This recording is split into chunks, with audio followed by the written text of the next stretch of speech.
ma'am, Supriya ma'am. Good afternoon, everyone. Dr. Niharika ma'am, please start Yes, the. yes, sister. Shall we begin? Yeah. So, respected dignitaries, Reverend Father Joseph Sebastian S.J., our esteemed rector, Father Dr. Martin Porras S.J., our esteemed principal, Father Dr. Sushil Bilung S.J., our esteemed vice principal, Dr. Manisha Prakash, Head Academic and Assistant Professor, School of Journalism and Mass Communication, Aryabhatta Knowledge University, the collaborator for this FDP, Sister Grace SCSC, our IQSC coordinator, members of management, and distinguished participants. A very good afternoon to you all. I am Dr. Niharika, Dean of Academics and Coordinator of the Department of Economics. It is indeed an honor to welcome you all to the third day of the Faculty Development Program on Pedagogical Emotional Competence, organized by St. Xavier's College of Management and Technology in collaboration with Aryabhatta Knowledge University, Patna. In today's dynamic educational landscape, teachers not only impart knowledge but also play a very important role in fostering emotional well being among the students. The 6-day FDP aims to equip all of us with the necessary tools, strategies, and insights to cultivate pedagogical emotional competence. So, we have completed 2 days of our faculty development program, and I'm sure we all are profiting out of it. Today is the third day, and I hope we all are ready also for another enlightening session. I request you all in the beginning itself to kindly write your questions in the chat box during the session. We'll take it during the question and answer session. Now, without further ado, it is my pleasure to introduce our esteemed resource person for today, Professor Vigrant Bapu KG, sir.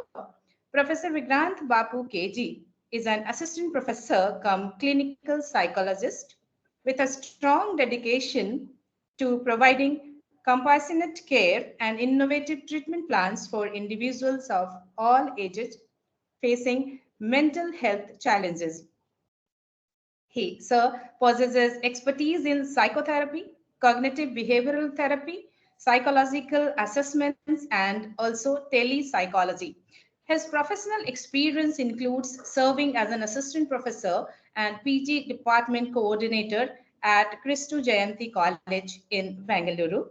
Previously, he worked as a junior research fellow at the National Institute of Mental Health and Neuroscience, contributing to neuropsychological assessments and developing neuropsychological retraining software. He also has experience as a guest lecturer at Rajiv Gandhi National Institute of Youth Development. Sir holds an MPhil in clinical psychology from LGB Regional Institute of Mental Health and an MSc in psychology clinical from Christ deemed to be University. So, hearty welcome, and I kindly request you to commence the session. Please begin, sir. Yeah, thank you so much, ma'am. Uh, Wonderful afternoon, everyone. Very nice to see you all through this online platform today. My regards to the management and IQAC coordinator for arranging for such a relevant topic. So, in modern days, we, especially post-COVID, being a teacher myself, I've noticed a lot of emotional disturbances or emotional troubles that students go through. So this presentation is on how to enhance the emotional intelligence of a student as well as ourselves as teachers, because even we need to be equipped with these skills. So this will be more a practical session trying to help you. A little bit of theory will be there, trying to help you to understand the concepts of emotional intelligence. So uh, before we begin, I wanted to understand from all members here, what do you understand when you hear the term emotional intelligence? You can drop a message in the chat box. What do you understand when you hear the word emotional intelligence?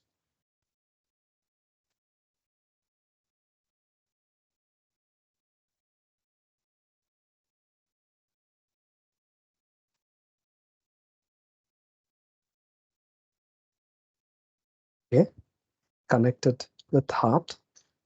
Okay, very nice. How well a person can manage emotions. That's very true. Okay, nice. Any more teachers? Any more? Okay, to overcome emotions. How I manage my emotions and how I understand my emotions. Wonderful. Management of your own emotions. Very good. Okay, so I've got a very clear cut picture that I'm handling a group of well learned and people who have a very good understanding on this topic. Okay, nice. Okay, managing emotions and understand the emotions around people. Wonderful. And cope up with emotional imbalances. Yes, that's a very important thing. Managing your own emotions and helping others to manage theirs. Managing emotions to build healthy relationships. Wonderful. Ability to understand others' emotions. Okay, I think it suffices the entire notion. Okay, maturity to manage emotions. Okay, wonderful. So now let me just get into the presentation. Like uh, as I told you, I'll first talk about the theoretical models, and then we will slowly go into the how we can enhance our emotional intelligence as well as our students' emotional intelligence. So I'll be taking walking through initially certain scenarios. So I want you all to be active, just like now, to keep coming up with a lot of answers for the questions I'll be posting every now and then. Okay. Uh, yes. So let me change the slide. Okay, so first and foremost, this is one of the most striking quotes that I feel talks about the notions of emotional intelligence back in the days of Aristotle. Okay, so this completely gives us a holistic picture of what is emotional intelligence. So he had said anybody can become angry. That is easy, but to be angry with the right person and to the right degree and at the right time and for the right purpose and in the right way, that is not within everybody's power and is not easy. So I think this is what we are trying to discuss over the years as a topic called emotional intelligence. Even though this was spoken by such a great philosopher so long back, only recently we have started exploring the facets of the notions of emotional intelligence. So I would like to ask you another question. What makes a student successful in life? We are all educators here. So, what you feel makes a student successful in life?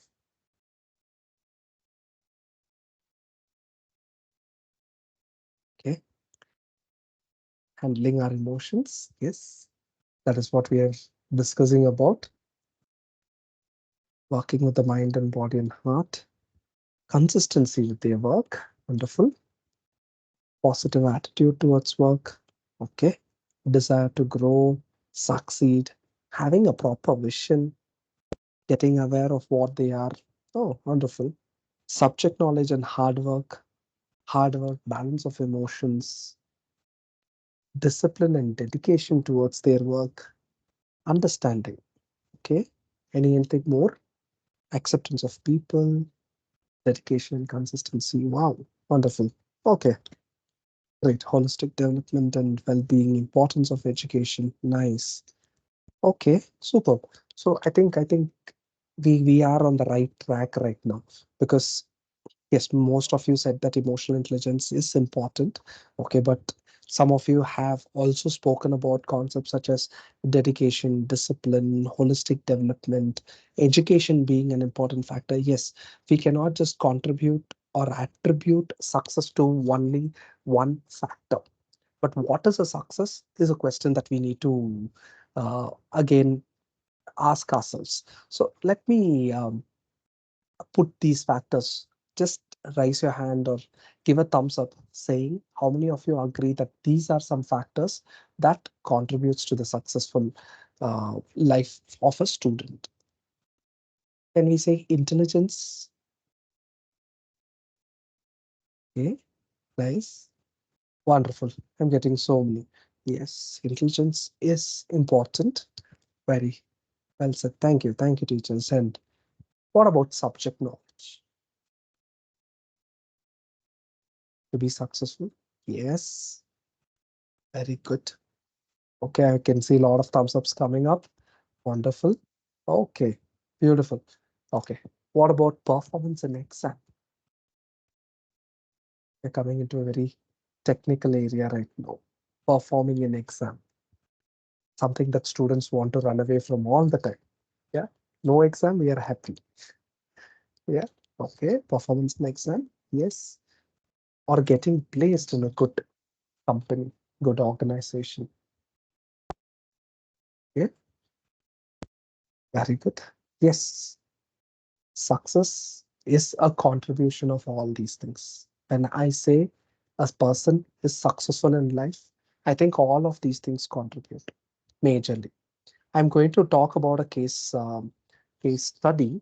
Okay, but before that, I have some case scenarios that as teachers, I want you to respond one to a student's life and another to a teacher's life. How you would handle their emotional upheavals. Then we will go into how this slide is relevant to the case study that I'm about to discuss. Yeah, the first case scenario. Okay, so first year college student that we are discussing about here.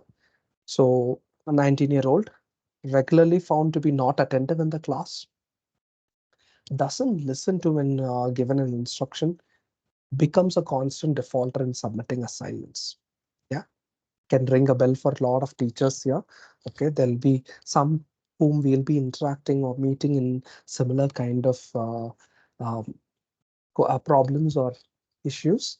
Okay, now please tell me, teachers, as a college teacher, how would you handle the student? What are the problems, possible problems, okay, or possible reasons leading to her issues? You can just type. Okay, Mr. Tony has come up with a very beautiful point. I think I can take it up next and discuss with you. Counseling to understand the root cause of behavior. Okay, that's a possible solution. But okay, very good. As a teacher, you would want to send her to a counselor. Dialogue with the student. Okay, proactive planning. We'll talk with him, try to find out the reasons. Very good. You can see you're all wonderful teachers. Try to know the cause and be a little liberal. Creating a conducive environment. Okay, wonderful. Interacting personally. Oh, that's very important. Keeping in mind the notion that it can affect their other aspects of emotions if it is discussed in public. So discussing or interacting personally, speak to him personally and find a situation. Okay, we have to know about his or her issues. We need to talk to them to get it, analyze the problem, try to establish communication. Very important. Correct. We have to establish the right tone of communication. Okay. Students' area of interest might be something else. 100% true in many scenarios because students probably would have come there because someone else pushed them there, or it was just a accidental choice, or didn't know what to expect from a particular subject just because her friend chose, the student would have chosen, but later would have come to know that that is not their calling. Possible. Okay. Try engaging them with interactive activities, asking questions. Wonderful. See, I told you, you're all wonderful teachers, and you're proving that again and again. You're also being so empathetic. Yes, that is a part of emotional intelligence that we are going to discuss. This is the notion that we will be discussing. As some of you have told, communication. Communication is a major part of emotional intelligence that we'll be discussing. So when we tell that we are trying to develop a person's emotional intelligence capacity, that is somewhere we are trying to talk to the person communicate our ideas, understand their ideas. Listening is a major part. So being empathetic also comes as a part of it. Okay. So we have multiple possibilities, multiple scenarios like this happening in our day-to-day life.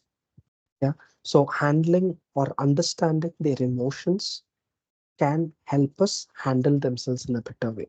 And there are multiple ways in which we have to understand their emotions and help them regulate their emotions. So that we will discuss in the coming slides.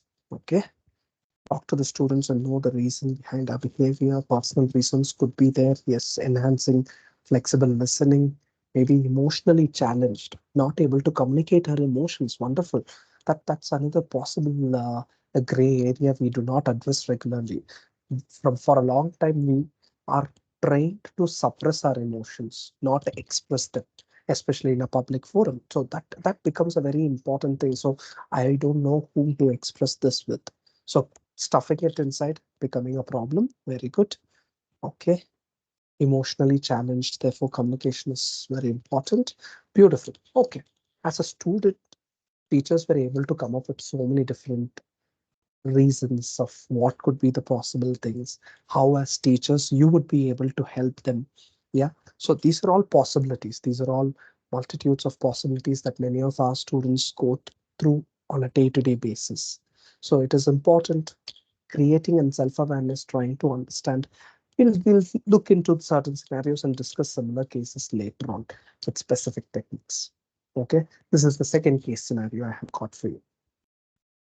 This case scenario is of a teacher. So this is to see how well you take care of yourself. Okay, so it's just a made up name and a made up case.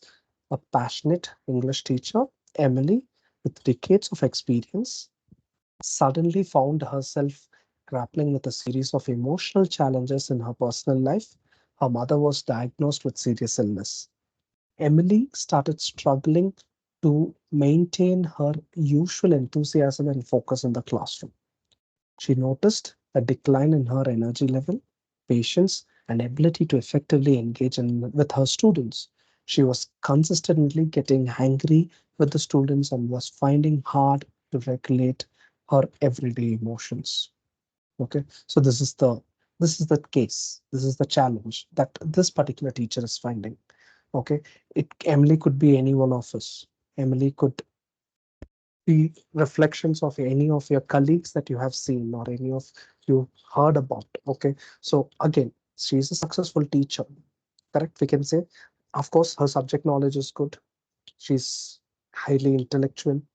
She is um, placed in a job of her liking. That is why she was able to stay in the job for 10 years. Okay, staying for a decade is a really the commitment that she has towards that field. And moreover, she is a passionate English teacher. So we have covered all the topics that we discussed initially, but still she's struggling as a teacher in this in this time period. So uh, when you are looking at her in this condition, how would you help her as a colleague? How what would you suggest her to regulate her emotions? Yes, manage her emotions. But I want what kind of specific techniques so that when we are discussing later on, we can relate with that specific techniques. Okay. Emotional attachment, being empathetic. Yes, very, very important. We need to make sure we are being empathetic with them. Emotional attachment and resolution. I hope I'm audible. Okay. Yes. Yes, sir, you Probably. are audible. Yeah. Yeah. I had got a comment that I can't hear. Okay. Yes. Some mental health related issues. We can try doing yoga or meditation, ventilate her emotions, give her a chance to open up. Wonderful. Okay. Motivate her to have more interactions with the students. Okay. Speak all her issues comfortably. Okay. Very good. That's nice. Okay. Make her believe that you are there. Okay. There is a support system in place. I'm there for you. Suggest some forms of meditation, time management, help them relax. Very good. Create an atmosphere for having some relaxed time. Guidance and counseling. Yes, sometimes certain scenarios goes out of our hand. We do not have enough control over it. Sometimes we have to make sure that we have to send them to a third person, a trained person who will be able to help them handle their emotions in a better way. Okay, help her with her work-life balance. Okay, wonderful. Okay, create a support system, become self-aware. Okay, that's nice. Father Benny has added a very important point. We'll discuss about it. Okay, where did I? Okay. Give her time to share and listen to her. Okay. Needs help. So I'll talk to her and would suggest her to believe that bad times will certainly go. Give her them certain perspectives towards life. That's how I want to see it. Okay. Understanding of work life balance, building her support system, create a good support system, emotional support and guidance. Yeah. Very good. This is something that many of us forget. Like we always think that physical domain and the psychological domain are two different things, but I would like to see it as they are interacting with each other at all point of time. Sometimes get her good and healthy food because she would not be eating. See, she was so considerate about the fact because of the impact that she would have had. She might not be eating. She might be not feeling enthusiastic or energetic like before because of that. That's very important. Very good. Okay, take a break, go for a tour. Okay, listening play a major role. Okay, yes, of course, we need to sit and listen to them. Active listening, we call it as active listening. We'll discuss about it. So it's just keenly listening to the problems that would take you to places. Okay, take a okay, give some time to accept the situations. It's very, very important because it's a major event in our life. Correct? It's that her mother has been diagnosed with a major illness. So it's a very big situation, and there'll be a lot of emotional turmoils going within her mother, within herself. A person who has been there with her for more than 40 years of life suddenly being diagnosed with such kind of problems would be very important that we give her time to accept it. Okay, even financial help, sympathy, wonderful. See, I told you, you're all learned participants. You are going to make this FTP wonderful. You're all highly considerate and passionate teachers. I can see that.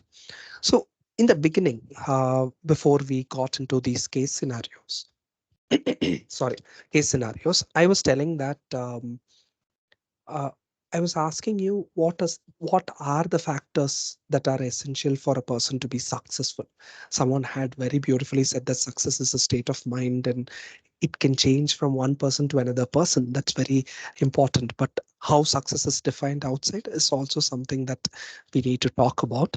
Oh, now coming into the next part of the discussion, I asked whether it is intelligence. You all said yes. Subject knowledge, yes. We were discussing about in terms of their performance in exams, yes, and also getting placed in a good job, yes. So now let me show you a person's photo. Okay, let me see how many teachers are able to identify. Okay, so he is the one of the greatest tennis players to have ever played. This is Roger Federer. Yeah, a Swiss person. Okay, a Swiss born tennis player, a wonderful uh, craftsman in this game. Okay, you many people have learned a lot about many things from him. What I want to learn from Roger Federer is how he succeeded in life. There was a time in there is a specific pathway in which usually people come into playing professional tennis. Okay, so they start at junior level. They play a lot of tennis at junior level, and then they come up and enter into the professional level. Roger Federer went through the same track, was highly successful in the junior level. He was one of the most feared player in the junior level, and once he turned pro, he was expected to be one of the greatest players. But for close to 2 years, he was not able to win a single um, title. He was struggling. He had his intelligence. He was beautiful in his game. He had a beautiful game awareness. He had all the shots in the book. He knows what to play, how to play, when to play. He knew all those things. He was highly successful in the past. He had a career that he wanted.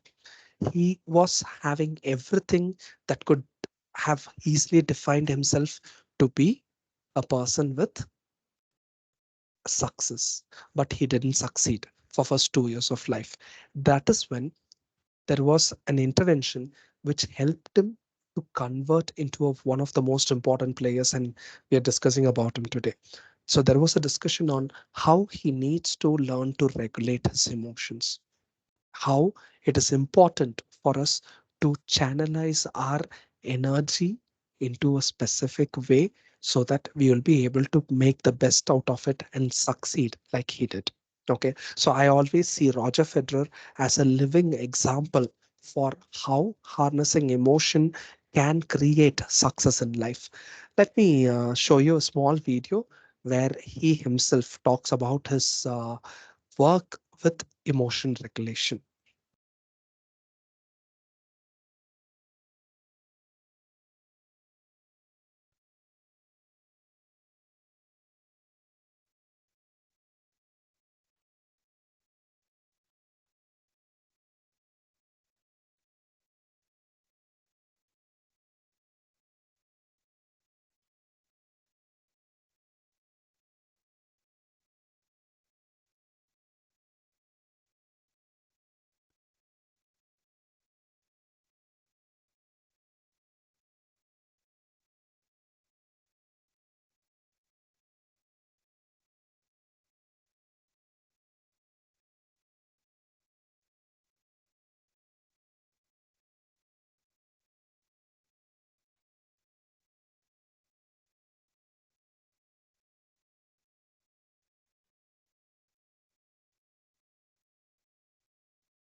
Okay.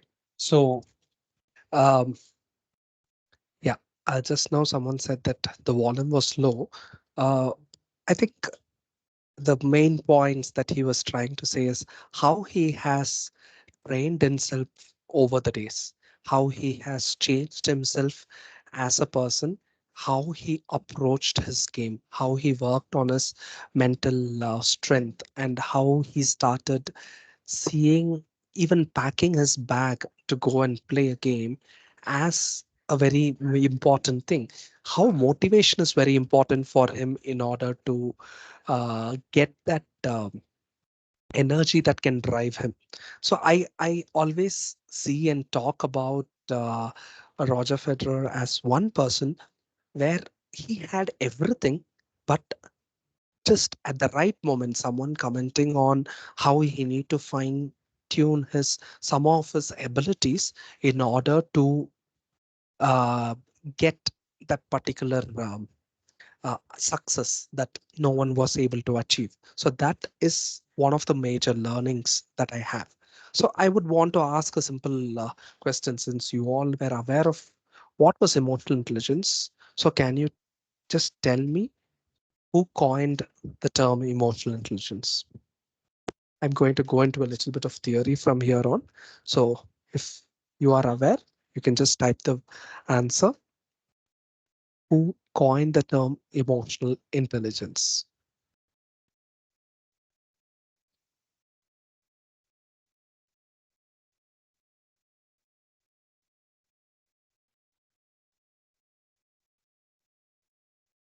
Okay, Peter Sandin, John Mayer, both together are the right answers. Okay, I think the answer is here. It's Salve and Mayer. So these are the two people who had come up. Okay, and I'm very happy to see that not many people said that it was Daniel Goleman, because he has been commonly misattributed as being the person who developed the term emotional intelligence. Probably we can look at him as the person who had made it popular. Anyways, we look into the uh, quickly, probably for 10 to 15 minutes, we'll quickly look into the theoretical perspectives of emotional intelligence. So when we talk about emotional intelligence, as we had discussed, it was coined by two people, John Mayer and Peter Salovey, in the year 1990. So they had used the term emotional intelligence as a in one of their papers when they were student and a professor. They were so in one of their paper they started discussing about the factor of how what is emotional intelligence. Like, there are many types of intelligence and emotional intelligence is one of it, like that they started discussing. So these are the two people. So John Mayer and Peter Salvi. So these are the professor and the student who had developed the or coined the term emotional intelligence. So according to them, they termed emotional intelligence as a cognitive ability. So that is why their theory itself is called as the ability theory of EI. Okay, so generally we classify theories into two types: the ability theory of EI and the trait theory of EI. So this is the first theory that was put up, which says that emotional intelligence is more like a cognitive ability, just like social intelligence. It's more like a cognitive ability, but is a separate, but also is associated deeply with the notions of general intelligence. I think that kind of justifies what we have been discussing till now. Yeah. So it's not something uh, only a factor. It is something in line with other things. When we are able to do this, the person will become more, or will be able to experience more success. Okay, so this was one of the statements they had made in the initial dissertation that they have worked on. So when they try to define emotional intelligence, they call it as the ability to monitor one's own and others' feeling and emotion, to discriminate among them, and to use this information to guide one thinking and action. So that is why they started calling it as a um, uh, cognitive ability. So something that could be built up later on. Okay, so they came up with four skill dimensions of ability. They felt that this entire notions of emotional intelligence could be put across as four different skill dimensions. Working on those four skill dimensions can help us improve the notion. So the first one they spoke about is our ability to perceive the emotion. I think both the case scenarios that we discussed earlier, somewhere or the other, was to check out how you perceive the emotion. I think you got the tone of the case scenario very beautifully. You were able to tell how important is that particular emotion. You were able to see what were the possible challenges that the person would be going on because of the troubles that they are having. Okay, so it is the ability for the person to detect. So even me as a person, how am I able to detect my own emotion? So self-awareness is a major dimension we'll be discussing later. Okay, how am I able to understand my own emotions or others' emotions in terms of looking at their faces, pictures, in terms of musical tones and other things. All these things can contribute to the factor called as perceiving emotion. The second one that they told about is in terms of facilitating thoughts with emotion. So my ability to facilitate a particular thought process with the emotion. So this is somewhere like my ability to think about, like just like how Roger Federer was saying in the video, having that mindset, mental toughness and mindset with which the particular person is going forward. Sorry. Yeah. And the third one is understanding emotions. Yeah. We perceived it. Okay. So perception is could be internal and external. Understanding is understanding the meaning, why or what made them go through that particular emotional turmoil.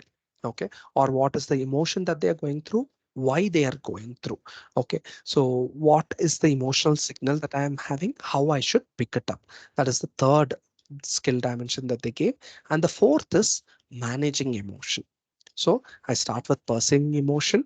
I'll go through facilitating the thoughts with emotions, and then I'll be trying to understand my emotion. Once I've understood what my emotions are, why it is happening, the major part of emotional intelligence comes as my ability to manage them, my ability to manipulate or regulate. More than manage, the term that I would always prefer to use is regulation, because it's more like a fan regulator. It depends upon how much I want and where I want it. If it is a summer season, I would want to keep the fan on a faster speed, whereas in a winter season, probably I don't even want to switch it on. So that is my ability to manage or regulate the emotions. I think that is the core of what Aristotle had said in his statement there. So this is the ability EI model. Okay, so this is arranged hierarchically. So they said that first step one happens, step two, step three, step four. It goes one after another. It is not something that happens um, like directly we'll be able to manage emotions. But before that, there are some necessary steps that a person has to go through before the person will be able to manage their emotions or regulate their emotions. So they considered it like this, and they had developed their entire theoretical model based on that. Okay, as I was saying that despite all the work that they had put in, okay, when we discuss with students or even with a lot of other faculties, many of them, okay, they say that the person who uh, developed or coined the term emotional intelligence was Daniel Goleman. They would end up saying that it is Daniel Goleman. The reason is very simple. As someone has already mentioned, in 1995, the book was published. The book's name was Emotional Intelligence. Why it can more than matter more than IQ. Okay, so this was the book that he had published in 1995. What he did was he popularized Salvi and Mayer's theory. Okay, he brought it to the public. He made sure that people understood what what is the need for emotional intelligence. That was a major role played by Daniel Goleman. So he started popularizing the term from 1995. Yeah. So the next set of models that are there in there is the trait EI model. Okay, it's a not a very commonly known model. Peter and Salve's model is well known. When it comes to the trait EI model, Petridis, okay, another Petridis and Faham, another student teacher who had tried to come up with factors that can contribute to EI and said that EI is more like a personality trait. Okay, and it is directly related to to an individual's emotional functioning. Okay, so they said that when we are talking about the notions of emotional intelligence, it should be a combination of emotionally related self-perceived abilities and mood. Okay, so they started seeing it as a global trait. That is, everyone has it. How much each individual has it could be different. They started seeing that it is something that each and every one of us are capable to. Okay, so this is the definition that they have told in terms of great EI. Okay, they also called it as the emotional self-efficacy. So it's a constellation of behavioral dispositions and self-perceptions concerning one's ability to recognize, process, utilize emotion-laden information. Okay, but one thing that uh, they did talk about, okay, is the personality facets. Okay, so they said that there are multiple personality facets that are specifically related to affect. When I say affect here is more like the cross section of mood. Currently, what the person is going through, that is what is affect. So they were trying to relate those personality factors with the notions of affect, and also they believed that okay, people with criteria, they believe about their emotions. Okay, people's concerns, okay, people's belief about their own emotions is also part of the right. Yeah. Okay, so these were the various traits that they spoke about. They classified it into five major traits. Okay, well-being trait, self-control trait, emotional trait, sociability trait, independent trait, and they tried to combine or come up with combinations of it.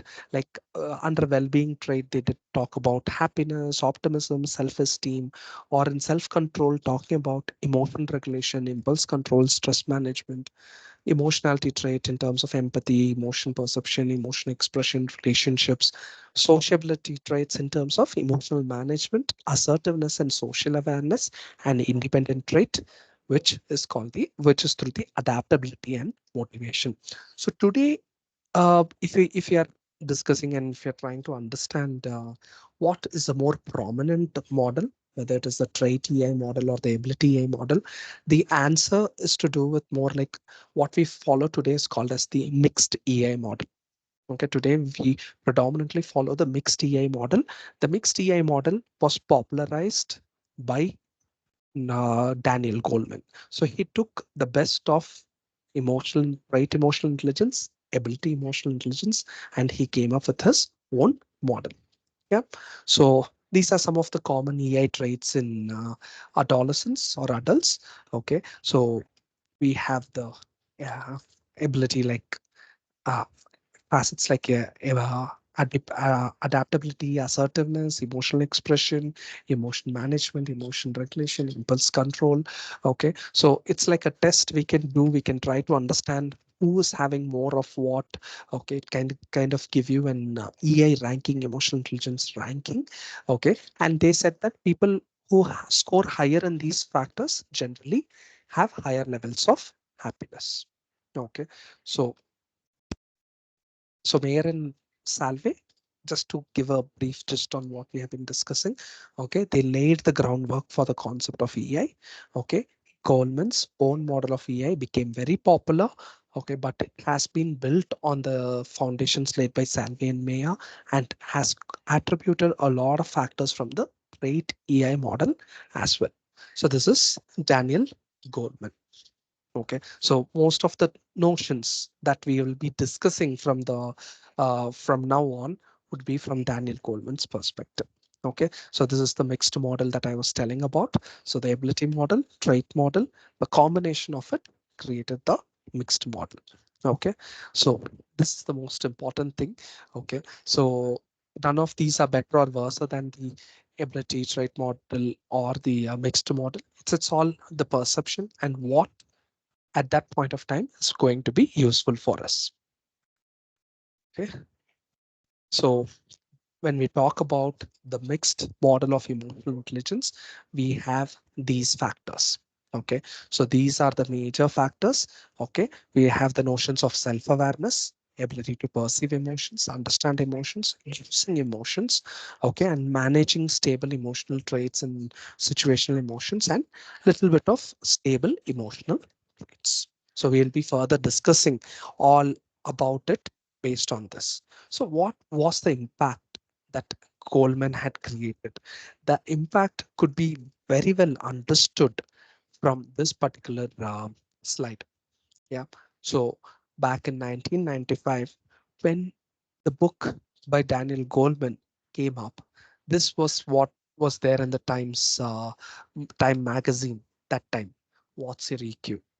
Okay, so this was the magazine cover page in 1995, where this started the revolution of mixed model of emotional intelligence. So that's why many people, when they think about emotional intelligence, they directly go back to the year 1995, attributed to Daniel Goleman because of the popularity that he had created. Okay, so let me go into the more practical aspects. Okay, I think I'm done with all the theoretical parts now. Okay, I just want to give you a probable definition. This definition holds true for us in the time to come. Okay, so ability to recognize, understand emotions in yourself and others. That is the most important thing. Okay, so whenever we talk about emotional intelligence, it's not only understanding emotions of ourselves, but also others. Okay, our ability to use this awareness to manage our behaviors and relationships. So this is a technical definition of emotional intelligence. Okay, so we have discussed about it. Now, the question was asked by our own Daniel Goleman. So he asked, what, why is, what is EQ and why is it important than IQ? Okay, so we all know what is IQ. Yeah, as teachers, I'm sure you all must be very familiar with it. Can you please write what is your perception of IQ?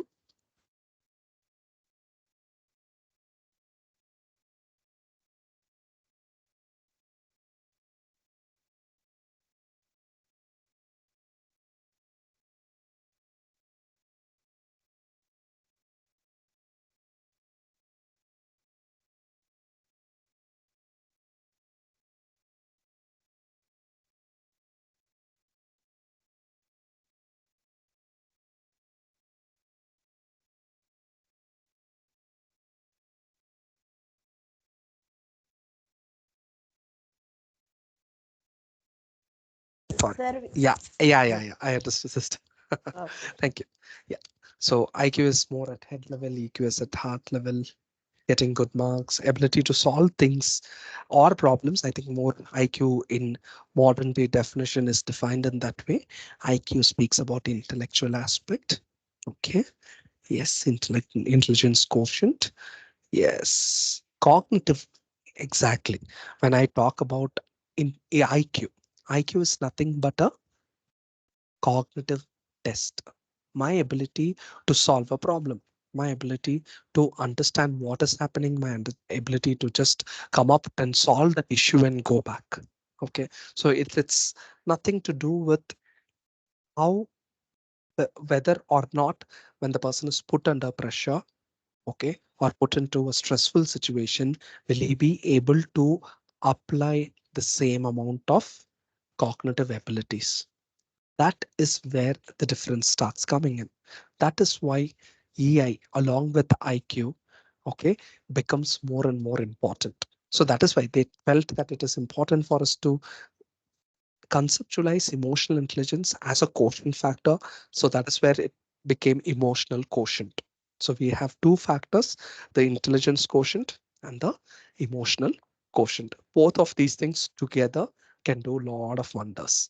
So this is where um, the importance of EQ started becoming more and more. Okay, so even in a student, when we are looking, it's more than only focusing on the IQ. I think if you're able to integrate a lot of emotional training aspects as a part of our pedagogy, okay, every day trying to give them some small ideas, it can do wonders. Okay, so when I see how how EQ is a part of a whole person, this Venn diagram can give a beautiful picture. Okay, so expertise is IQ. That is what you bring to the work or what you are able to bring to the class. Personality is who you are at work or who you are at class. Okay. When we come to EQ, how you make use of both your expertise and your personality in order to get more out of it. That is the role of EQ. If this we have understood, this makes it easy for us to go further. Okay. So just yeah, emotional intelligence. We have had a detailed understanding of emotional intelligence. So right, I'm just trying to summarize what is emotional intelligence here. Emotional intelligence is ability to utilize your emotions to determine the right response, right time, right person. And most importantly, we should understand what is not AI, because many of them try to simplify the notions of emotional intelligence. For them, for some people, just being nice is I am being emotionally intelligent. Trying to suppress the emotion. I think we had discussed this in the second case scenario where the person was trying to push down their emotions. They were trying not to express whatever they were having. So, suppression of emotion. That is not AI. Giving free rein to emotions, like, oh, I am emotionally intelligent, I can do whatever I want, this is my emotion, if I'm going through an emotion, it is my right, I will go through it in any way I want. No, that is not emotional intelligence. Or it is not attempting to be a robot, processing everything and trying to neutralize each and everything. That is not emotional intelligence. Okay. And moreover, emotional intelligence is not being passive. That is just looking at someone else going through it. Oh, I understand that you are in a bad position, but I cannot help you in this way. That again is not emotional intelligence. So we have been talking so much about emotional intelligence. Can we develop emotional intelligence? My question to all of you is, can we develop emotional intelligence? Are there capabilities? Because when we looked into the Pedagogical model, it said that it's a trait based, it's personality. Okay, yes. Okay, I can see a lot of hope here. Oh, wonderful. Yes. Okay, beautiful. Yes, emotional intelligence can be developed. It is the best news we have. Okay, emotional intelligence could be developed. People feel before they think and act. Okay, so it is possible for us to change the people's response to that particular feeling. These changes can have a positive impact on the individual. Okay, and new behaviors can improve their performance on an everyday notion. Okay, we will be able to, but it requires a lot of work from the other person's side. So before we go into emotional intelligence, okay, I want all of you to take up this EQ assessment. Okay, you can scan this QR code using your phone. You can just scan the QR code. You can use your phone and scan it. So it'll take you, there'll be a small advertisement. You can just skip that and it will take you to a particular place. Should I put that same thing in the,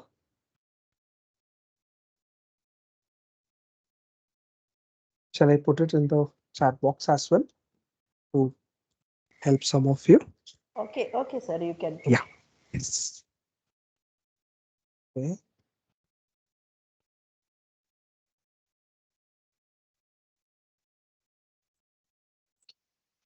This is, I've sent the link. Okay. It's a very simple tool. You can take it up. It's for your understanding because the first point that we'll be discussing is about self-awareness. That's why I'm starting here. Okay. This can help you to give you a small sneak peek into how emotionally equipped all of us are. Okay. The scores are meant only for you to see. None of us, I'm not going to ask for it. Okay. So I'll just give you 2 minutes time. It's just 15 questions, 2 to 3 minutes probably. Okay.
Give it 2 minutes.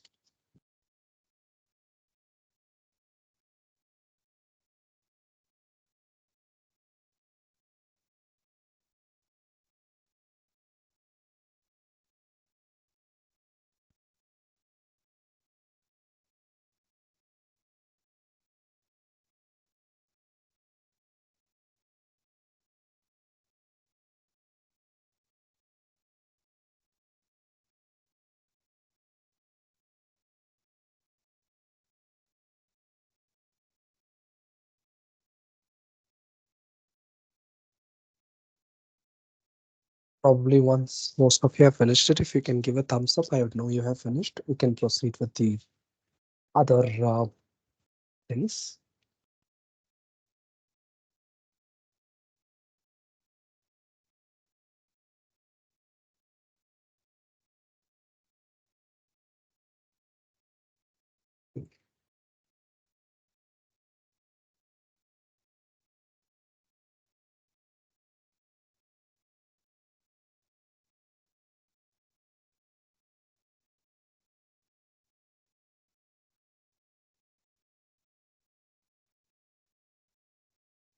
Yes, the interpretation of the scores also you would have got it.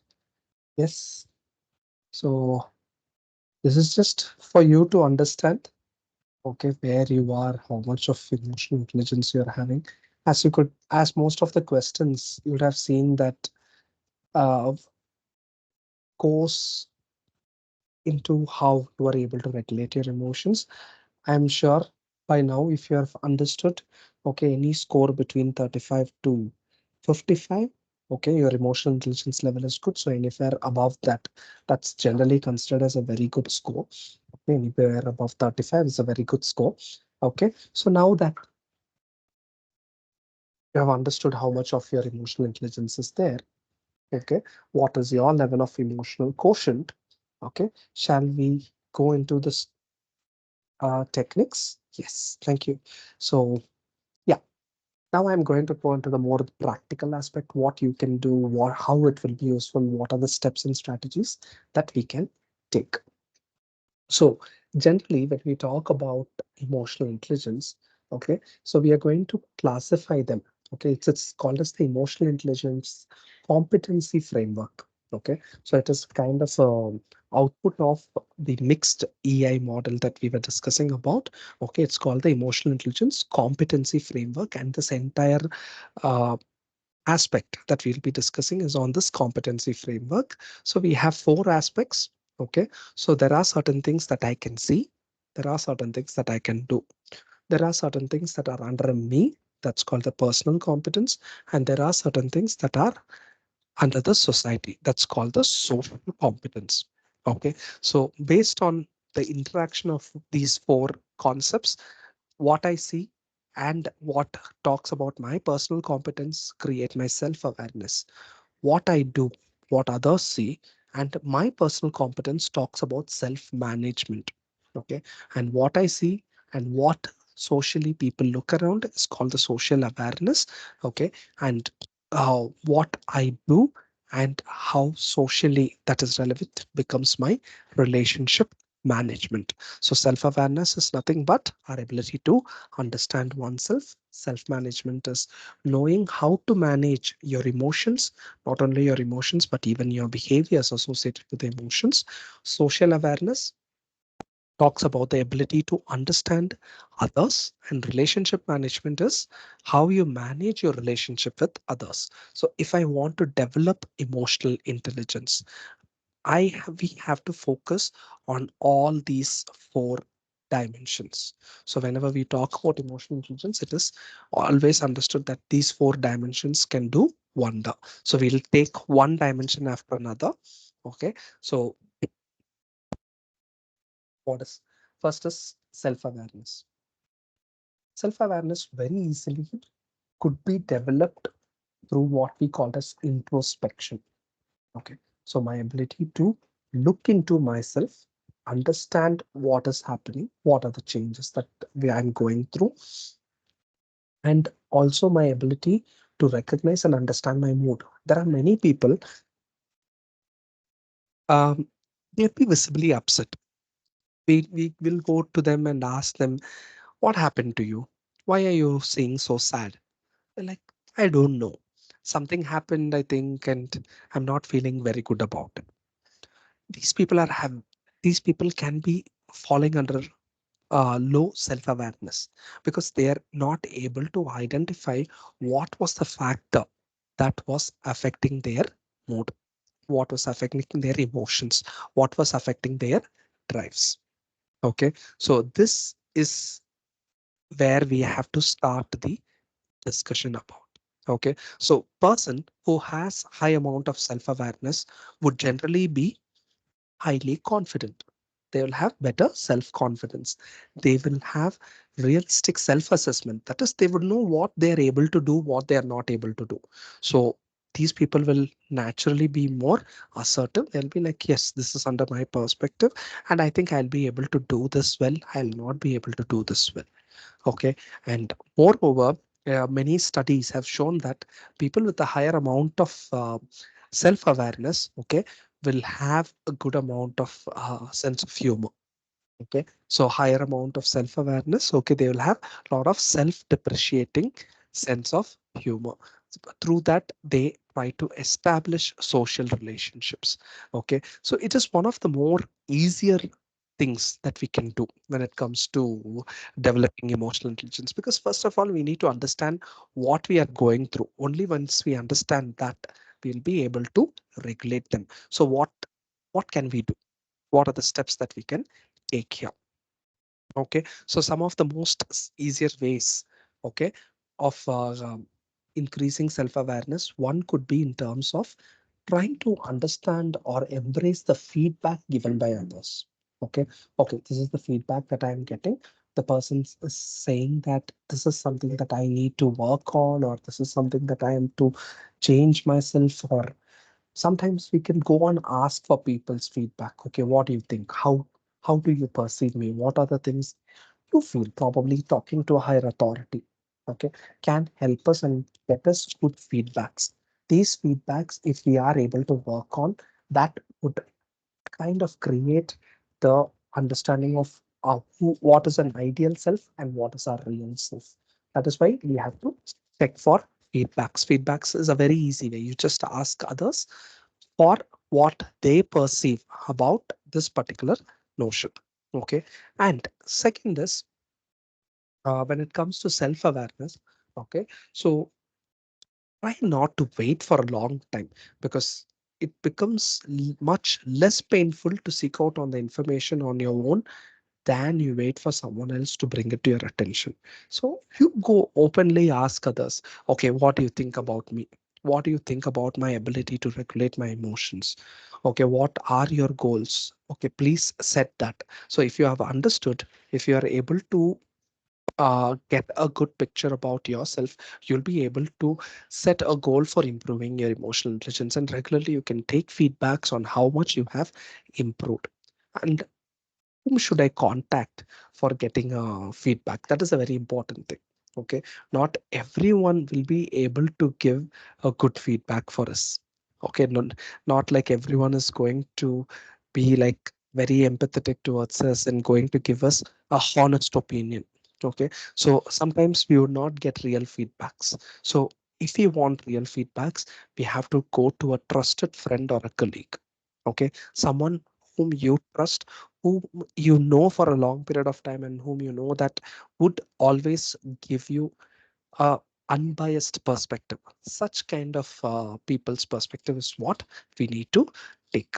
Okay, so um, coming into certain simple other strategies apart from embracing feedback, some of the other things that you can do is try to visit your values. What what do you value the most in your life? Okay, what are the factors that contributes to your understanding of things around you? Okay, so try to revisit your values. Sometimes values can determine how we behave in a particular way. For example, okay, so let's say there is a student. The student values his family or time with his friends the most. Okay. And if I'm trying to take that away from that person, okay, the person can get emotionally disturbed very easily. The person can get agitated because it is something that he values the most. And if that is taken away from his everyday life, that is going to create a lot of problem.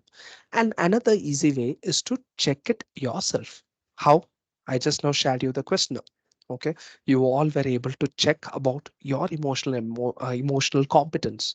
You were able to go back, see, okay, this is the score. That means this is good about me. This is what I have to improve upon, or this is what I have. You can check it yourself every now and then. You can have a check on how you have been performing. Okay. And also try to get an understanding of who and what pushes your button. Okay. Like, uh, many a times we have this scenario, a very known to be a very calm and quiet personality. Okay, suddenly you'd see that when discussing about certain topics, the person gets really agitated. Okay, becomes emotionally disturbed, starts throwing tantrums. Why? Okay, because probably that is a topic that the person doesn't want to talk, or that is a topic that the person generally is feeling very uncomfortable about. Okay, so if you are understanding, okay, especially in a social scenario, if someone asks about it, and if you're already having an awareness of how that could affect your emotion regulation, probably you can avoid such kind of scenarios, or you will be able to regulate it in a much better way rather than throwing tantrums. So try to understand who and what pushes your button. Okay, and stop and ask yourself why you do the things that you do. A very, very simple way. Okay, let's say as a teacher, you got angry on a student. Okay, the student, of course, did something. Okay, you are not very comfortable with the things that the student did. Okay, you blasted the student. Okay, you gave the student nicely telling how they should behave. Okay, sometimes we feel guilty about it. Okay, okay, this was not a big scenario. This scenario didn't have to get escalated this much.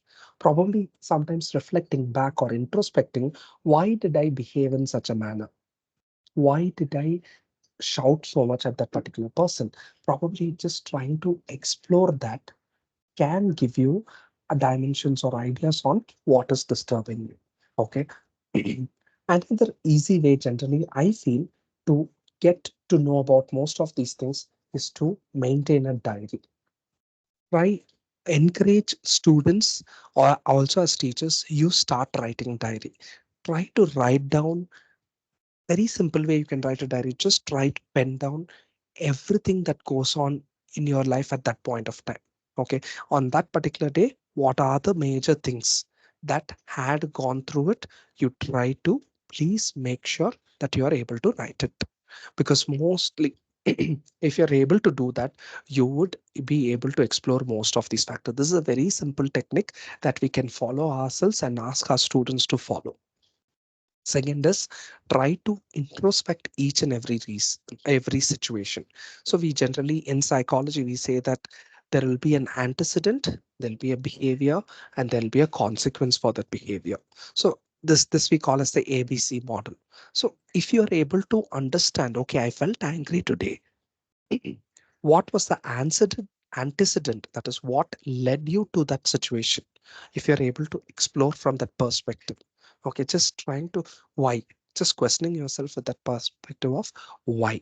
That could be a very, very important dimension for us to explore. So this is the first competence of the four competency model that we have on the notions of self awareness, one of the most uh, easily workable dimensions of emotional competence. Okay, so the next is self management. Okay, self management is how you take care of yourself. Okay, ability to control and redirect your disruptive mood. Okay, yes, first stage and just understanding. Okay, this is what I'm going through. This is what is making me angry. This is what is making me sad. This is what is making me happy. This is what is making me fearful. This is what making me disgusted. Okay, when it comes to self management, it is my ability to control or redirect those thoughts and impulses. Okay, now I'm put in a situation where I cannot avoid it, but uh, I know that this is a situation that would trigger my emotion, but I am there. During that time, what you need to do, you must bring in the notions of self management. Through self management, what you will do, you will be able to hold it back, regulate that particular emotion in a better way. Okay, so this in, like, sometimes many times we say, right, to we have to act and think and act, not act and think. Okay, that's the most important thing. If you're having good self management capabilities, what happens is automatically you will think before you act. Okay, you'll think about how it might have an impact on others. The word that I say, okay, as a teacher, if I'm going to scold another student, okay, the kind of words that I choose, okay, the student did a mistake, we can give them a corrective feedback rather than be scolding them. So now what would happen if I am giving that corrective feedback?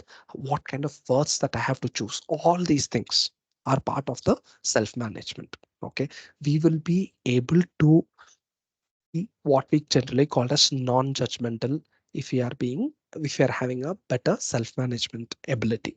Okay, so we'll be able to suspend the judgment and we'll be able to think before acting. So a person who has higher self-management capabilities, okay, generally from outside will seem like more a trustworthy person, a person with a lot of integrity.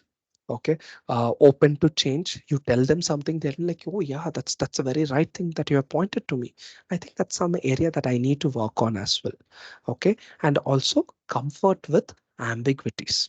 Okay, ambiguities or uncertainties, these are some areas that we'll be discussing a lot uh, in terms of anxieties, because that ambiguity and uncertainty is what leads the person to, okay, I don't know what will happen next, how would I take up the scenario and go forward. Okay, so let me give you some simple self-management tips that would be useful. Okay, so as I told, when it comes to self-management, okay, generally it's an, when you're going through an uncontrolled emotional outburst, okay, first thing we need to understand is hold it back, cognitively regulate. That is at a thought level, thinking that this is a temporary feeling. Okay, so it's a temporary thing. Okay, you can, but what will be the impact of this? That is, it might affect my relationship with them. Okay, so when your relationships are not voluntary, such as with your colleagues at work or students, okay, minimizing this type of damage is very, very essential. Okay, so how we can do? First, very simple thing, having self talks. Okay, lots of studies, research studies are showing that self talk is a sign of intelligence. Okay, they had not mentioned what kind of intelligence, but it's mostly to do with emotional intelligence. Because what would a self talk do? Oh, why did I do that? Why is that I'm always getting angry at this point? Just asking the, diverting the questions to yourself and trying to find an answer for that. Instead of seeking out on another person to help you to identify the answer, you try to identify the answers. So self talk is a very, very simple strategy. Regularly engaging into self talk, especially on topics that would create a lot of emotional disturbances, can be very, very helpful for you to manage it. Okay, this is not I want, this is not how I want to regulate my emotion. Okay, I know, for example, let's say the person is put into that uh, emotionally driven situation. What will happen there? The person can have a self talk like this. Okay, I know this particular person, I don't like him very much. Okay. Every time I talk to him, he gets my nerves. He tries to get me angry. Okay. This time I should make sure that I'm not feeling angry.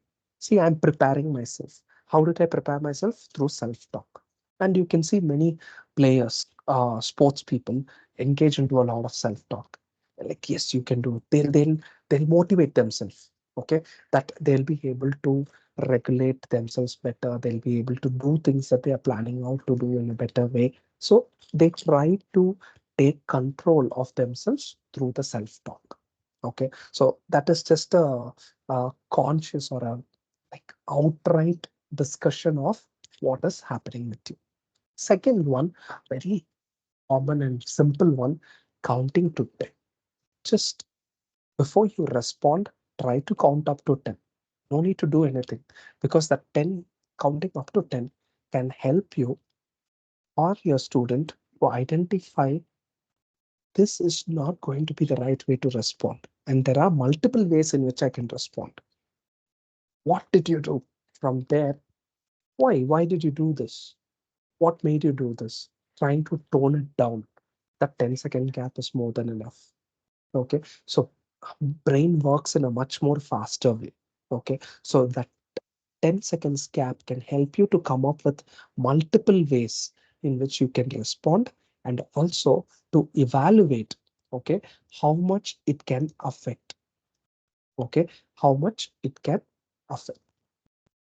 Yeah, so next and more important thing, okay, is in terms of our ability to smile.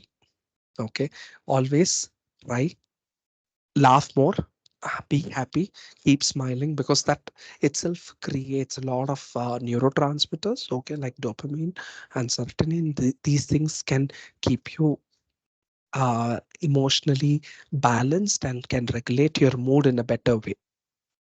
Yeah, so that is a very simple thing. I think this is something that every one of us can practice easily. Okay, smile. Okay, first smile, listen to them, understand what they are talking about.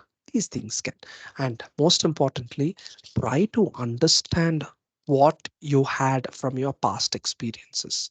Okay, so what was there in the past, how the past can help me or teach me what I need to do in the times to come. So this is another simple self-management strategy. So just to quickly summarize, engage into a lot of self-talk, counting up to 10, smiling and laughing more, and also trying to learn from our past experiences can help us to manage ourselves better. This is the end of the personal competency sector. Okay, so now we will go into our social competence sector. Okay, first we'll be discussing about being socially aware. Okay, so when I say being socially aware, okay, that is, till now I spoke about myself, how I am regulating my emotion. Now what I'll be doing, I'll try to tell how others, or what are others going through, trying to be aware of. Okay, as a student, when I see a student, okay, the student doesn't seem very good today. Okay, what might be wrong with him? Last class also the student was not very energetic like in the previous days, so something is changing. Okay, so this is also a simple social awareness. Okay, so our ability to understand the emotions of people whom we generally deal with, that is the notion of social awareness. So when we talk about social awareness, a person who has high score in social awareness generally are high in empathy. They have very good empathetic capacity. They will be able to uh, understand others perspective. Okay, standing from their point of view, from their shoes. Okay, not from themselves but from the other person's shoes. Okay, these are the people who will be aware about things around them: environmental awareness, organizational awareness, what I need to do, what is my role here, how I fit into the system, all these things. And more socially aware people are more service oriented people. Okay, so how can we increase? First and foremost, a very technical things that we say is walk in their shoes. Yeah, you know, we all have a comfort zone in our shoes. Yeah, it's not going to be easy to fit into another person's shoes and keep walking around, right? Yeah, that is how. When it comes to emotions, okay, try to get a picture of, okay, if I am there in his position, what I would have done. Okay, why is he getting so disturbed? Okay, so that can be something that can help you to understand others' emotion. Okay, that is something that can guide you through the process of empathy. Okay, so empathy is much more than that. So many a times we just say, oh, I understand. Okay, instead of just keep on saying I understand, try changing the statements that we use. Probably we can say, I can see that this situation has made you feel very sad. Okay, instead of saying I understand you're sad, we will just rephrase it. Okay, and we will say it like this. We can say that I can see how much this situation has made you feel sad. Okay, we are acknowledging their emotion here. We're saying that I can see that you're feeling sad here. Okay, this could be a very simple step into empathy. Okay, and for us to do that, we need to have what is called as active listening capacity. Listening is a core aspect of any situations that we discuss, right? So active listening, that is the person, it gets involved into the kind of discussion that is happening. The person is able to hear what is going on around. Okay, so that is the most important things. Okay, not just listening for the sake of listening, but actively trying to understand, and without any assumptions or any judgments being passed on when the person is talking. That is the notion of active listening. That is another way to improve our social awareness. Okay, and try to pick up on cues. Okay, uh, there is a entire topic in neuroscience that we teach as called as social cognition. When we say social cognition, it is our ability to understand or pick up that small cues. People drop in a lot of cues. Okay, so small facial expressions. Okay, small words that they drop in here and there. So we must, only when we are actively listening, we will be able to pick up on these cues. These cues can give a perspective or a sneak peek into their world. Okay, always keep looking for non-verbal gestures. Okay, so something like tone of voice. Yeah, so someone becoming more and more low in voice. Okay, or like shaky voices. Okay, or the person is always shouting, or the person is slowly raising the tone of his voice.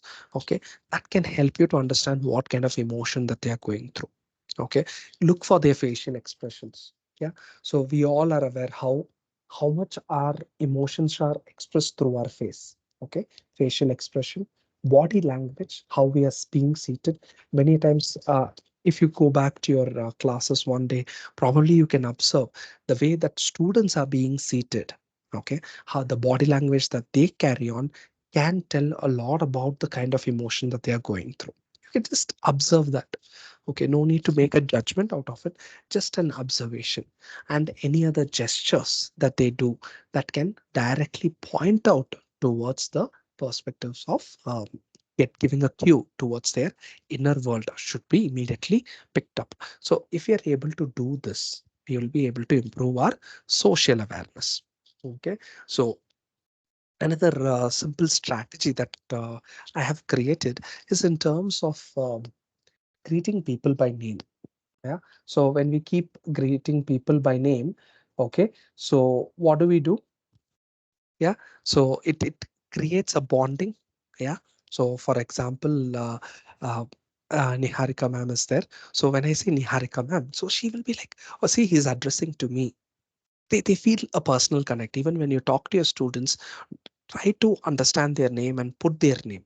Okay, try to observe their small body languages. Okay, try to be in the present moment. That's the most important thing. That's something that we continuously forget to do. Be here. Don't think about how your situations at home can influence you. Okay, we are here, and now I'll look into what is happening here. Okay, and again, practice the art of listening and try to step into the student's shoes to understand or to have a better perspective. Okay, that is the notions of social awareness. Okay, and coming into the last aspect, okay, that is relationship management. This we generally call as social skills. Okay, it involves lots and lots of steps. Okay, so when I say relationship management in a social situation, once I am aware about their emotions, okay, I must be able to manage that relationship. Okay, the relationship that they are having, I must be able to manage, build networks.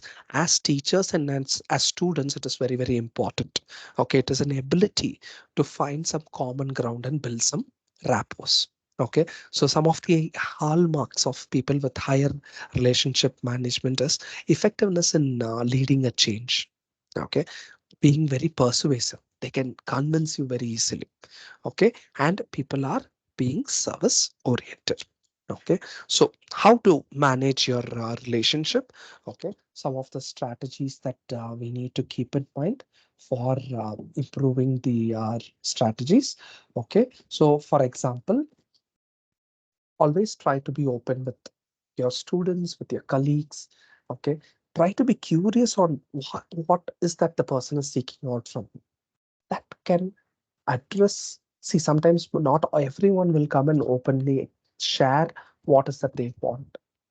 Okay, so that is the main or most important thing when it comes to relationship management. Try to be open, try to be as curious as possible, try to understand their world. Okay, try to take feedback. Okay, and give feedback as well. Okay, so that is a very important thing. Try to build or establish trust with the student or with your colleagues. Try to establish the trust.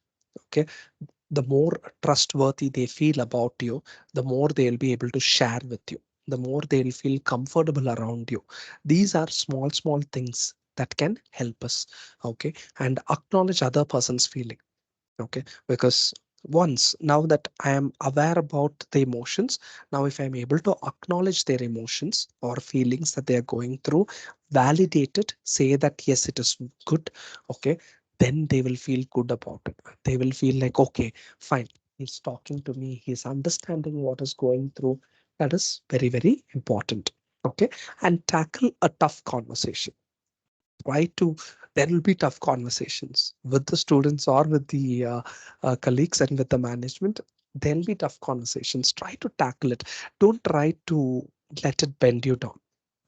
Okay, and please remember, little things that always pack a punch. Okay, small things around you in your life, they always pack a punch. So please notice those small things and try to involve it into your everyday life. Okay, so what can happen once you increase your EI? Okay, people who have improved their EI, they generally have strong motivation to learn or change. Okay, so these are the people who will be having strong motivation to learn and change. Okay, they'll be able to practice new behaviors consistently. Okay, so if I'm so we will be talking one other factor that generally I discuss about in forums is, apart from emotional intelligence, is mentoring. As teachers, college teachers, mentoring is very, very, very important. And if I am able to nurture the student's emotional capacity, the student will be able to build up the new behavior that we want them to develop. That is why we need to work even as a mentors. When we are working, if we are able to develop their emotional intelligence, they'll be able to practice the new behavior that you are teaching them. Okay, and please seek feedback on their own behaviors. Okay, so these people, they generally seek back feedbacks on their own behavior. They want to improve themselves, constantly improve themselves. This is what will happen when you try to improve the person's emotional intelligence. Okay, so yeah, we have discussed. So now we are going to make a simple action plan. Okay, so this is something that can work out for you, work out for your students. Okay, so please pick up an EI skill. Okay, any of the out of the four, any one EI skill which you feel you need to work on. Okay, pick three strategies that we discussed. Okay, for that particular chosen skill, choose a mentor whom you see, whom you feel has that capacity at a higher level. Okay, I know that there is a person in my college who has good amount of self-awareness, and I'm probably not very good at self-awareness. Okay, so what I would try to do, I would pick up the EA skill as self-awareness. I'll pick up 3 strategies. I'll choose my mentor. I'll try to learn from my EI mentor. Okay, what I want to learn. Okay, and we need to start executing them. Okay, but as we apply, there are certain things that we need to keep in mind. Okay, so expect success. Okay, not perfection. Okay, these are small things that we need to keep in mind. We need to see success. Okay, day one I was not able to understand why I was feeling angry. Day 20, I know why I'm feeling angry. Still, you have not perfected it, but you have succeeded in it. Out of the 10 situations, 8 situations you're able to identify. Well and good. That is success enough for us. Okay. Very, very important. Keep practicing. Practice, practice, practice, practice, practice. Okay. Practice makes a man perfect. Okay, so try to be patient. Don't expect change to happen immediately. Like changes are slow, but they are generally very much measurable. Okay, so that is the last step. We need to measure our progress. So consistently getting a picture about ourselves can help us to develop our abilities and probably help us to measure and understand where we are going. Okay, so what will happen when you assess your own EQ? Okay, so people, okay, they generally tend to improve their emotional quotient most of the time. Okay, so people who have they become good deal higher. Okay, they generally go up the way every time. Okay, so these I'm going to conclude about these discussions with these two quotes. Okay, quote one by Travis Bradbury and Gene Greaves, where they said that in order to be successful and fulfilled nowadays, you must learn to maximize your EQ skills. For those who blend reason and feelings, achieve the greatest result. And the most important of all the final thoughts that I have by Daniel Goleman. Okay, if your emotional abilities aren't in hand, if you don't have self awareness, if you are not able to manage your distressing emotions, if you cannot have empathy and have effective relationships, then no matter how smart you are, you're not going to get very far. See, this is the entire emotional competence model that we have discussed. Okay, so this is all I had prepared. I have some I had 2 other slides. It is just a reflection back onto our previous question. Now that you know some techniques, how do you think you will be handle this case scenario? No need for you to respond, but at least think about it. Okay, that's why I've added the same question and slide here. Just reflect upon how, after learning these 4 competencies, and how you would want to develop this particular student's ability. Okay, same with the other scenario. Okay, so at this moment, how would you develop it? Okay, what would you do in order to develop this particular person's emotional capabilities? Just reflect upon it. Okay, and these are some resources. Okay, so some books, articles, and websites, all these things will be made available to you. This particular slides will be made available to you, so you can relook into it. Okay, so some of the websites that can provide you very authentic resources on emotional intelligence I have added here. Okay, and a couple of books that I personally prefer most of the students to read is one is Emotional Intelligence by Daniel Goleman in 1995. It looks a very big book, but it's a page turner. It just goes very fast, tells you what you need to do. Okay, and another book that I would always ask other students to read is How to Work with Emotional Intelligence. that can help them to manage their emotions in workplace. It can be a good mentoring book. That is how I see it. So these are wonderful books that you can have, okay, and you can ask your students to have and read, and probably you can add it in your library in your respective colleges for each and every student to access it. So I think I would stop it here. Thank you so much. So I'm up to take some questions. Yeah, thank you, sir, for Thank the you, ma'am. enlightening and very engaging session. Surely your knowledge and expertise really helped us to learn different aspects of emotional intelligence. You talked about the theory, and we also learned about the different tools and techniques to handle and to increase the emotional intelligence.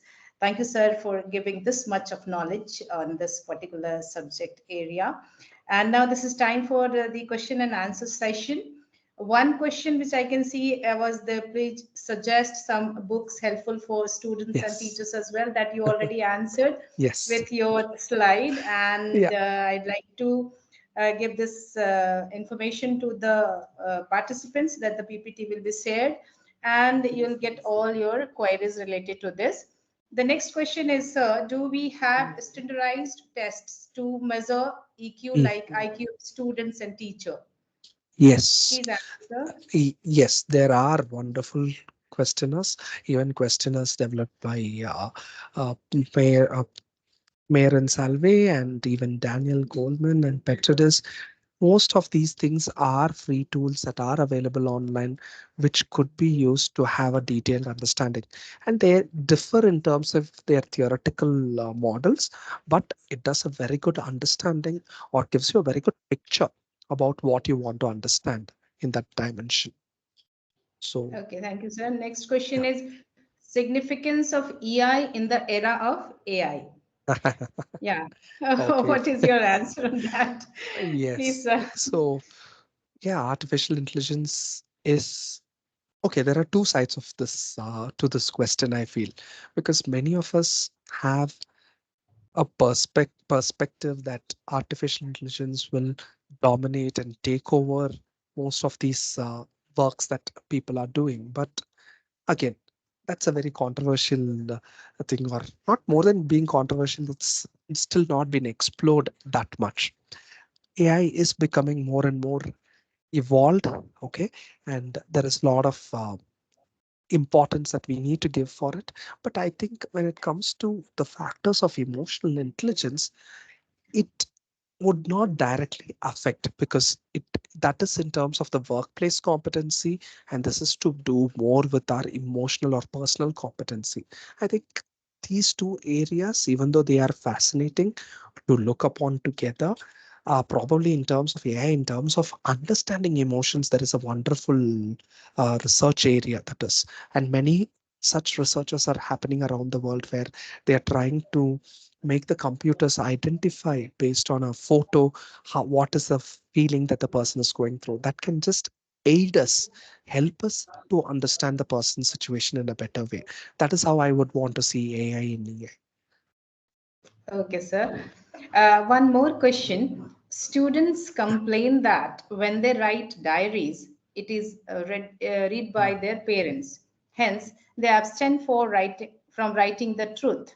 Talking to parents, what was understood was that they wanted to know what their sons or daughters were up to as the students. As the students do not discuss their lives with parents anymore, how to deal with it?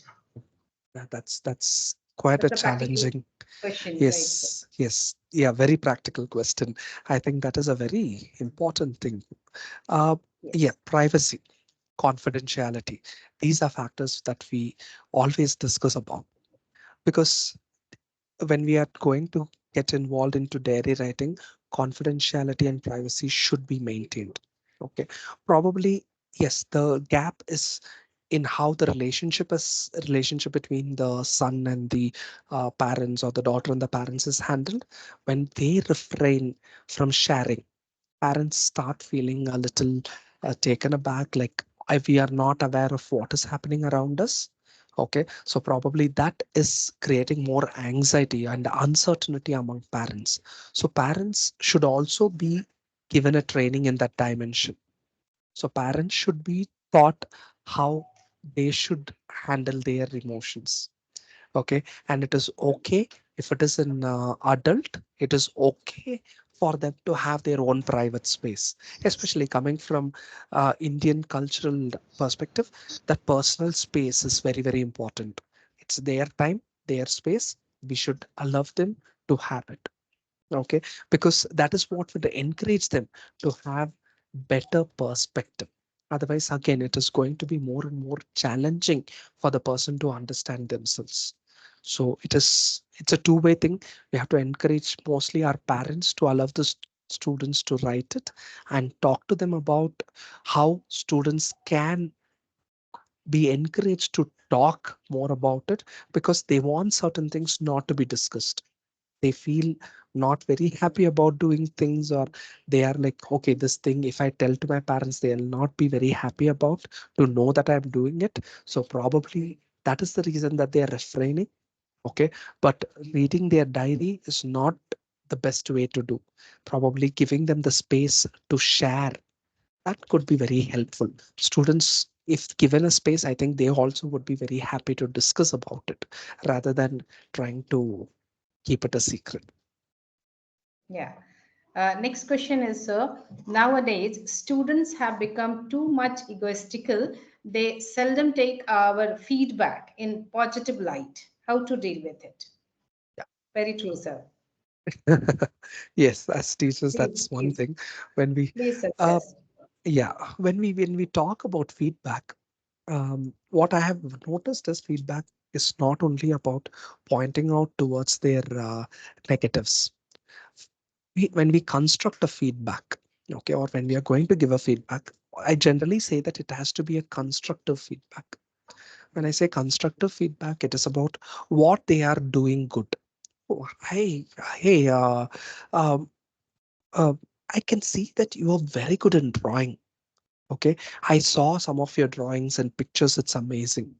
Okay, you have a very good skill in that. But I also noticed that there is a little bit of area of improvement for you. See, now slowly I'm bringing in my observations. I'm just encouraging or making the child listen to me. I'm telling them what good they have done. And now I'm adding on what is the area that they could improve. Okay, but still, I noticed that these are the things that probably if you change, it would look even better. Okay, so if I'm able to construct it like that, okay, tell them the good things, tell them what went wrong, and probably how they can improve as the last layer, okay, sandwich it like that, then they will be able to listen to it and take it in a more positive way. Many a times when we say feedback, we just focus only on to what did not go well. Talking about what went well can be a very good way to encourage the students. That's Yeah, my yeah. understanding. Yeah, so we should start with the positive feedback first, Yes. then go with the negative aspect and how to Yes. cure it and how to resolve the Improve problem. it. Yes. Okay. Yes. So you have shared some emotional assessment Yeah. tools, etc. So the Mm, mm, question is there any age criteria which we have to follow while yeah. using this assessment tools? This tool that I have taken it, it's a free to use tool. That's why I had put it in a public forum. Uh, Generally, it's a very reliable tool. I have done it on different occasions. I have seen that many people are able to relate to the findings if they have answered it truly. Okay. And age criteria wise, what I have noticed is it's generally given to uh, children or individuals above the age of 16, because it's a self-read questionnaire and certain things that they need to understand and then answer. Above the age of 16 is the age criteria for that too. Okay, sir. A very good question again, sir. Mm. Why our reasons doesn't work when we are emotionally charged up, negatively or positively? It happens many of the times. Oh, Yeah. uh, now this is going into more of cognitive neuroscience topics, because yeah, there are a lot of researchers that says that how our emotions interfere into our cognitive functioning. Emotions has the capacity, because when you are emotionally charged up, there is a particular brain area, okay, called amygdala. They start functioning. When amygdala is activated, it kinds of doesn't allow any other cognitive function to immediately pick up. That is the reason. Okay, it's a neurobiological reason. Okay. Okay, so when we are charged up, it is better we cool ourselves down. That's why I was telling about the 10-second rule. Okay, the 10-second is for amygdala's activity to reduce a little bit and other prefrontal cortex area to lighten up, so that they will be able to take a better decision rather than when we are being emotionally charged. Yeah. Okay, sir. Another question, sir. What is Yes. the way to deal with emotionally fragile students? Whereas truth of the fact is that we know they are being over dramatic. Another question from the Okay. classroom, sir. Yes. Yes, Yeah, please. that's um it's a very thin and delicate line.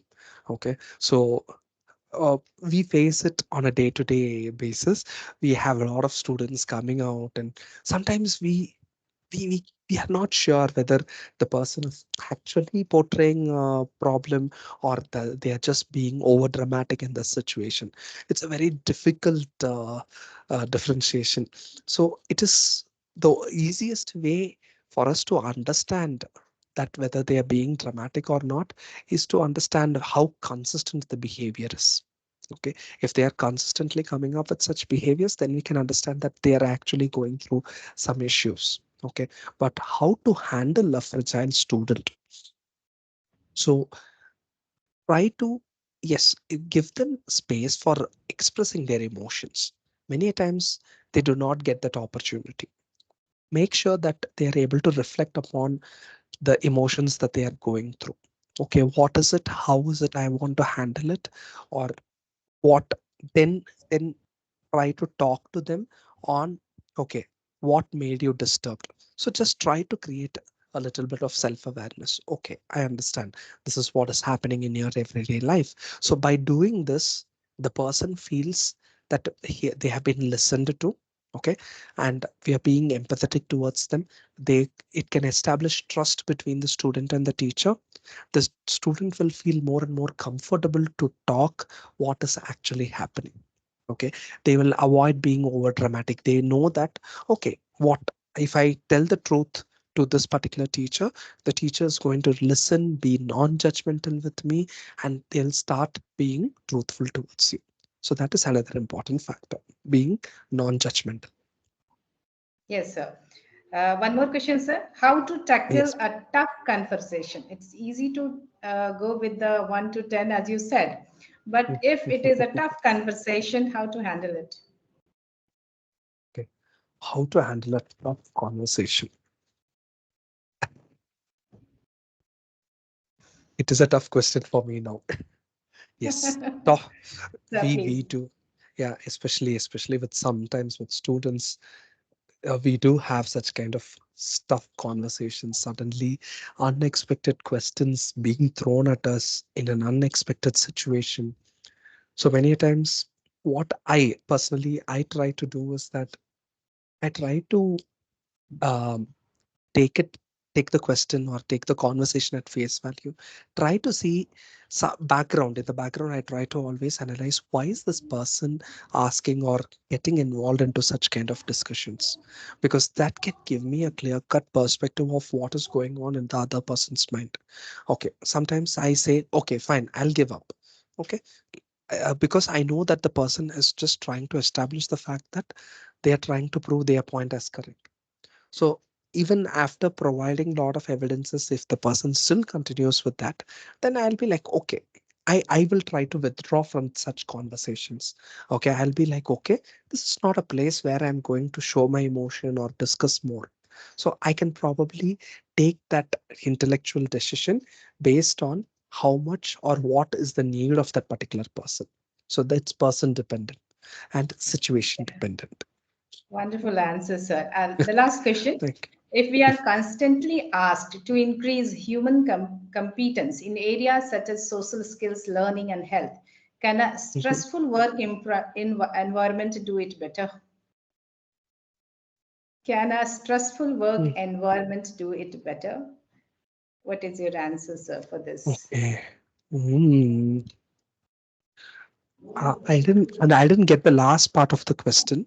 Uh, I think the person is asking if in if a you're stressful work environment, the person is being asked can to be work improved. to show Ha, ha, the ha, ha, social ha, skills, ha, ha, etc. But the situation is ha, not ha, ha, allowing ha. to do that. So what to do in Mm. that case? Understood. Okay. I think that's okay. Fine. That is Yeah. my understanding from this question. Yes. Yes. Yes. Hmm. Generally, there is a notion that hard situations can make a person hard. Yeah, it can mold them, it can put them through challenges, and it can give them better abilities. So not necessarily that would be true for every individual. So if I'm going to take the trait EI model, it's also to do with the personality facets. Okay, so it depends upon an individual's personality. For example, if I as a person, I feel that okay, this stressful moment that I'm going through is going to be useful for me, going to help me in my future, going to mold me as a better person. If I see it like that, okay, probably I would learn from such kind of stressful situations. But at the same time, another individual might not see it that way. Right? Like, okay, I'm not here to take so much of stress. I don't want to be in such kind of stressful situations. I'm happy the way I am. So they would want to move away from it. So generally, when we talk about problem solving, we we say that one set of problem solvers use cognitive aspects, another set of problem solvers use emotional aspects. So more emotional aspects if they use, they will be like, okay, fine, let me move away from the situation because it is creating a lot of emotional trouble for me. So that is the way I Yeah. would want to see it. Thank you, sir. Um, Thank you. Thank you once again, sir. yeah. And to all the participants for this engaging discussions. Now to offer a vote of thanks, I would like to invite Dr. Rakesh Pathak, former coordinator and assistant professor, Department of Computer Science. So please. Am I audible? Yes. Yes, sir. Okay. The best and beautiful things in this world cannot be seen or even touched. They must be felt by heart. Thank you is one such prayer among them. I consider it a great privilege to propose a vote of thanks to all the dignitaries who have witnessed this event. Kennedy once said, as we express our gratitude, we must never forget that the highest appreciation is not to utter words, but to live by them. I, Dr. Rakesh Kumar Pathak, Assistant Professor in the Department of Computer Science of St. Xavier's College of Management and Technology, Patna, feel privileged to propose the vote of thanks. First and foremost, I thank the God Almighty for blessing us with an enriching session like this. I take this opportunity to thank our learned resource person of the day, Vigrant Bapu KG, Assistant Professor, Kristu Jayanti College, Bangalore, for his enriching and engaging session on emotional intelligence in teaching. I am sure this session will be of great use to us in our classes. I thank Father Dr. Martin Porras SJ, the principal of our college. Your constant guidance and inspiring leadership is really a blessing to us and our college. I thank the IQAC, Sister Dr. Grace SCSC, and her entire team for organizing an FDP of this kind. An event of this sort is not an outcome of one day. Wheels started rolling weeks ago. It required meticulous planning and a bird's eye view for detail. Thank you, sister, and your team. I am thankful to the technical team members, especially Mr. Piyush Verma, for making the necessary arrangements. The members of the technical team, Ms. Supriya, Mr. Mukesh Kumar, and Dr. Rakesh also deserve our thanks for their support. I would like to thank the members, moderator of the day, Dr. Niharika Kumari, Dean Academics and Coordinator Department of Economics for efficiently moderating today's session. I appreciate the participants for actively participating and for asking thought-provoking questions. Thank you all for today and look forward to an active participation for the days to come. Thank you. Thank you, Rakesh sir. And once again, heartfelt thanks, Professor Vigrant Bapu KG sir. With this, dear participants, we conclude the third day of our 6-day FDP on pedagogical emotional competence with the promise that tomorrow we will reconvene at the same time on the same platform to explore new areas of pedagogical emotional competence. Thank you for your participation and dedication. I'd like to end this session, today's session, with a wonderful quote by Mr. Robson. When awareness is brought to an emotion, power is brought to your life. So be aware about your emotion. Have a wonderful evening. So today we are ending the session. We hoping that tomorrow you all will be with us. Thank you once again. Thank you. Thank you all. Thank you, ma'am. Thank you for your Thank you, time. sir. Thank Thank you. you so much. Thank you, sir. Yes. Yes, sister. Okay, we may leave the meeting now. Thank you so much. Yes. Thank you. Thank you so much, Thanks sister. a lot, Thank you. sir. Thanks.